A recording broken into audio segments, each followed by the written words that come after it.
Assalamualaikum students, this is your science teacher Ms. Fatma. Previously we have discussed about what is science and its branches, right?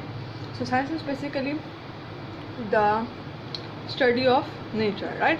And we have discussed 5 branches of science, including physics, chemistry, biology, geography and astronomy. Okay, now today the topic we are going to discuss is about skills and processes in science. Alright, so science and the teaching student about science means more than the scientific knowledge, right? So there are basically 4 main processes, 4 main skills that help us to investigate about the things. Alright, now just quickly give it a read what they have mentioned in the book about skills and processes. The skills we are going to discuss is about observing, communicating, inferring and making hypotheses, and the process we are going to discuss is about planning, investigation. Alright, so basically this topic is divided into 2 types. The one is skill and the other one is processes. These are the skills and the processes that help us to study more in depth about the things that comes under the umbrella of science. Alright, so when we talk about the skills, we need skills like observing, communicating, inferring and hypothesizing, right? Verifying, analyzing. Why we need these things? We need these things for carrying out the experiment on the everyday life. Alright, so the first one we are going to study here is observing, right? What does observing means? The word observing means to keenly watch the activity of something, right? So the fundamental key to start investigating about something, right? So we observe objects and events using our 5 senses, like they can see, they can hear, they can taste, they can smell, they can touch, right? So this is how we learn about the world towards us. Why the observing is important? Because it helps us to understand the world around us. Alright, so using our 5 skills, using our 5 senses,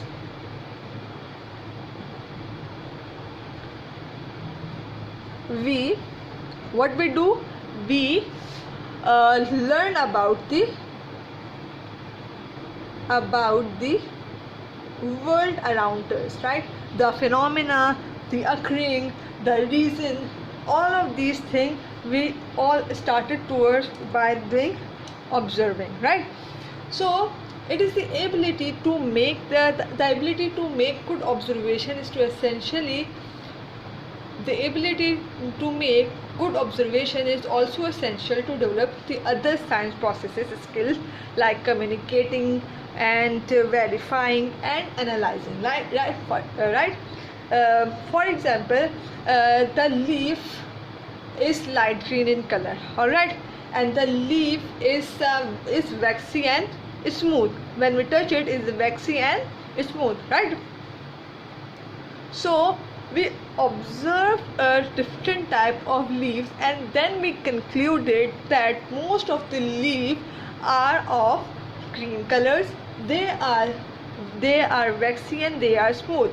By using our sight with the help of our eyes and with the help of the sense of touching, we observe that mostly leaves are of green colors and they are smooth and their leaf is waxy.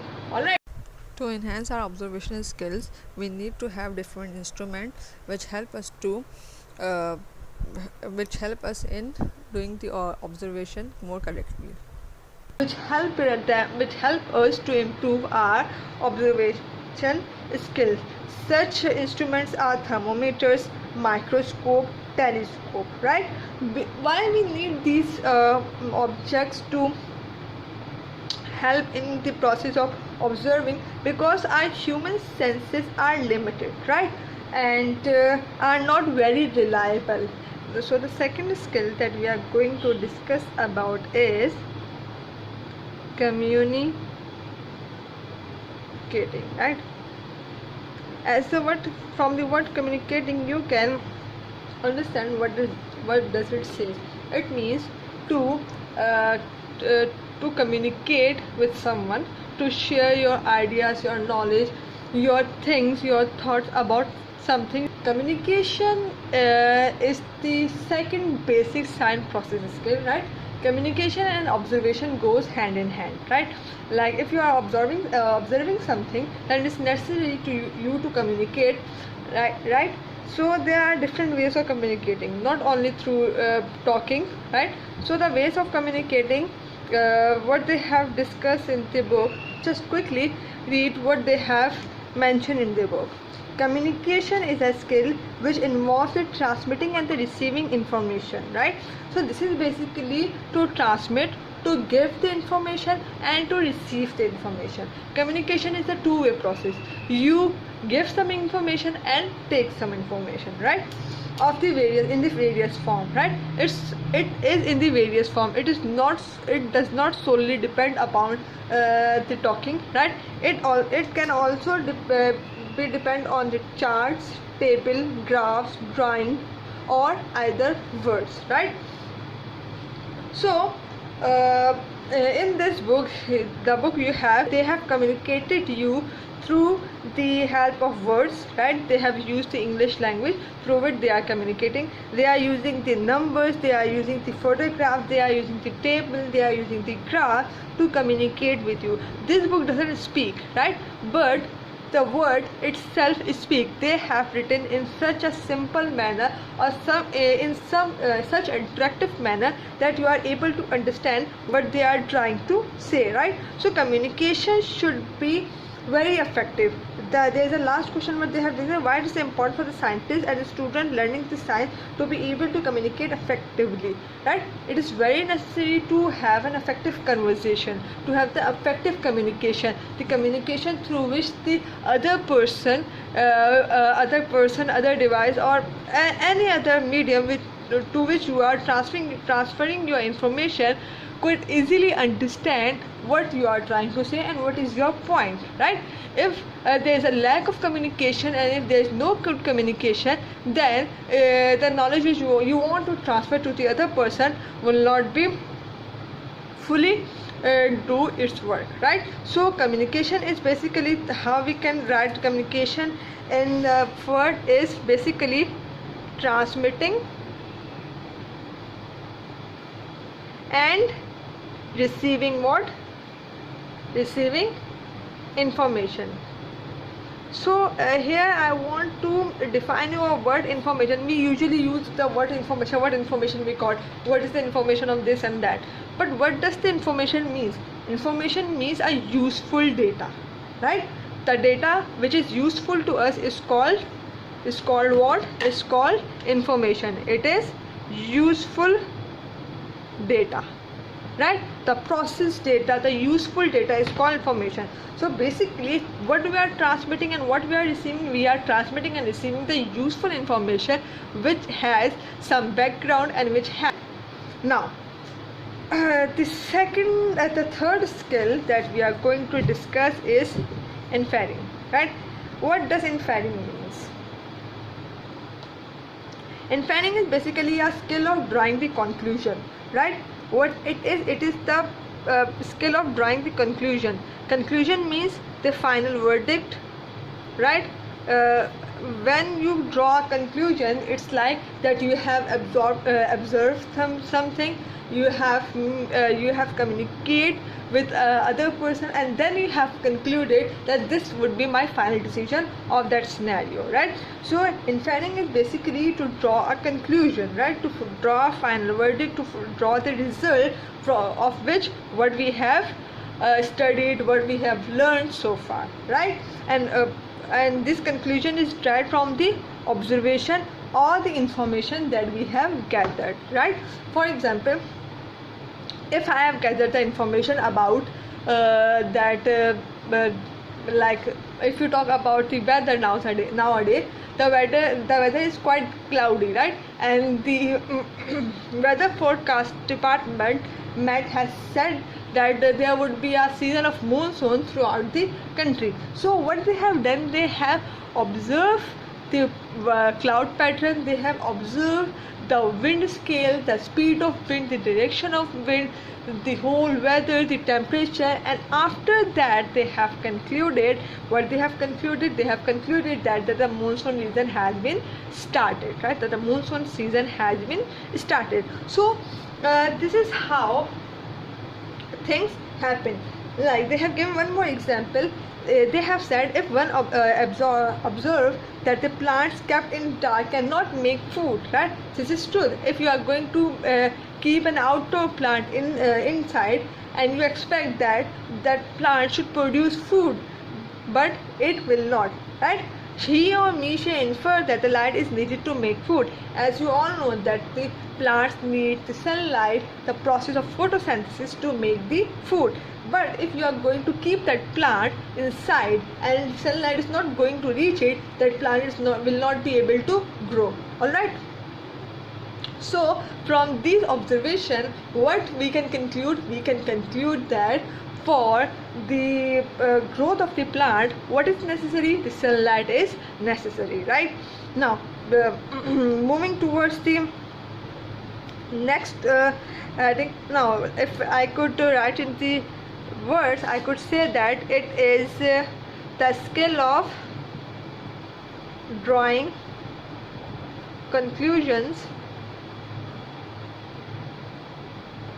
from observation that we have observed, right? Observation or information that we have gathered.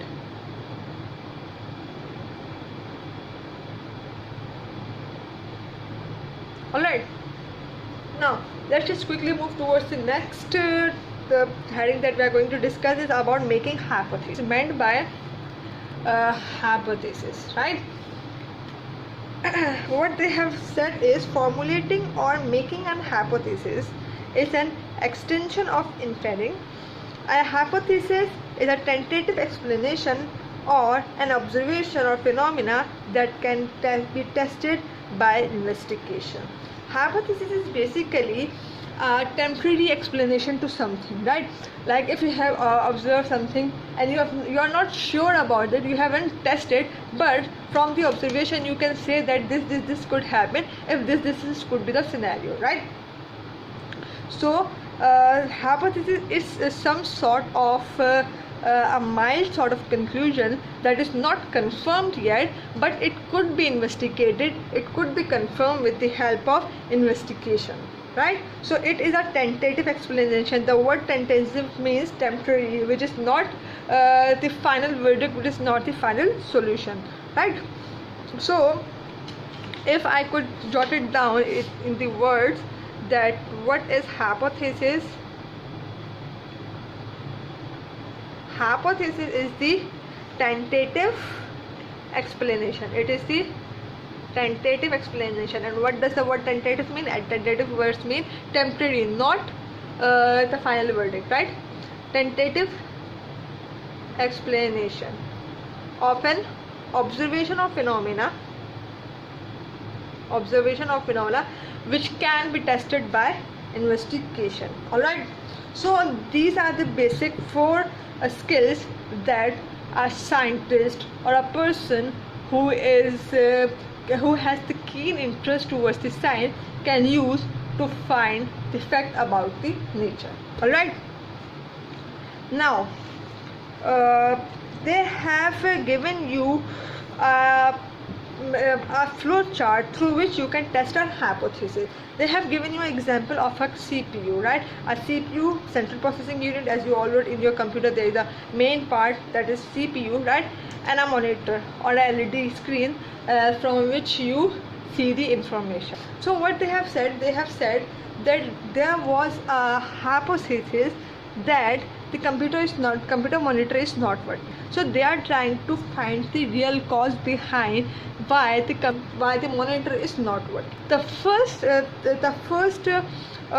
possible cause they figured was that it might be possible there is a loose connection between the CPU and the monitor. So due to this loose connection, this monitor is not working or not gaining the signals to display, right? So here you have to test your hypothesis whether the hypothesis that you have made is correct or not. For testing the hypothesis, there would be two solutions, either yes or either no. If the hypothesis turns to be yes, then the hypothesis is acceptable. But if the hypothesis turns towards the no, then the hypothesis is not acceptable. You have to again make a new hypothesis. You have to again find a new cause. What would be the cause that the computer is not working, right? So they have made the hypothesis that there is a loose connection between the CPU and the monitor. Then what they did is they try to test this hypothesis. How they test this hypothesis? They fix the connection between the monitor and the CPU to see whether it works or not. Now they wait for the result, right? If it works, then the hypothesis is acceptable. But if it doesn't work, then the hypothesis is not acceptable. You have to again make a new hypothesis. Alright, so this is how the hypothesis work, and this is how we can investigate whether the hypothesis we have made is correct or not. Now moving towards the next topic, that is about the process. Planning investigation, right? So in planning investigation, what they have said is much of the scientific knowledge that we have is the result of the numerous investigation. Of course, the information we have about the science is not like the one-time observation and they just concluded that this is the final verdict and this is how things are supposed to be, right? They make number of investigation to prove their point whether it's valid or not. Alright, so over the years, the scientists used to do this practice to investigate, to test their hypothesis, to test their observation, to test their communication and all of these things, so that they can prove and they can say with 100% surety that this process or this reaction would ultimately result into that conclusion, right? So what they have said, in the study of science, we have to plan the investigation. We have to find out about the things.